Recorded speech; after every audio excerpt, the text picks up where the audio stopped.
Hi, hello, it's Leilani from the Bible in 1 Year. Today we are reading Ecclesiastes chapter 7. This is a very interesting chapter because it offers us wisdom to navigate life's complexities. Because life is full of twists and turns, moments of joy and seasons of sorrow. It challenges us to value what truly matters, to embrace correction, and to trust in God's sovereignty. Now, this chapter teaches us to live with an eternal perspective, focusing not on temporary comforts, but on the purposes of God.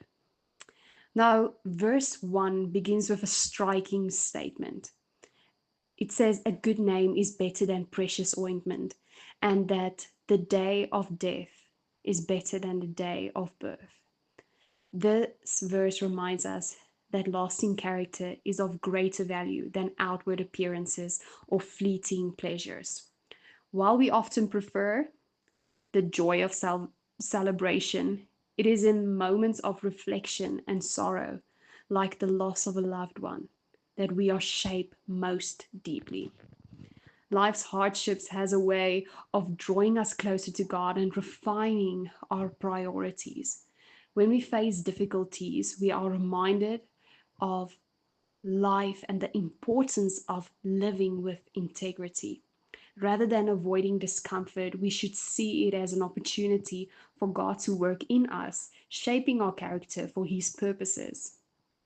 And then in verse 5, we read, "It is better for a man to hear the rebuke of the wise than to hear the song of fools." Now, this verse points to the importance of surrounding ourselves with truth tellers. While praise may feel good in the moment, wise correction is what ultimately helps us to grow.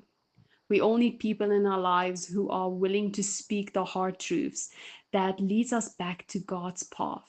Listening to correction requires humility, but it is a vital part of living wisely.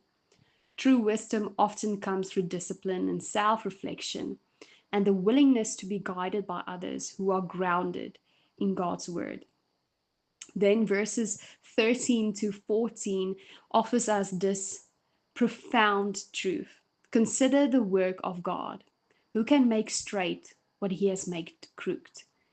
In the day of prosperity, be joyful, and in the day of adversity, consider God has made the one as well as the other. Now, these verses reminds us that God is sovereign over all circumstances, both the joyful and the challenging.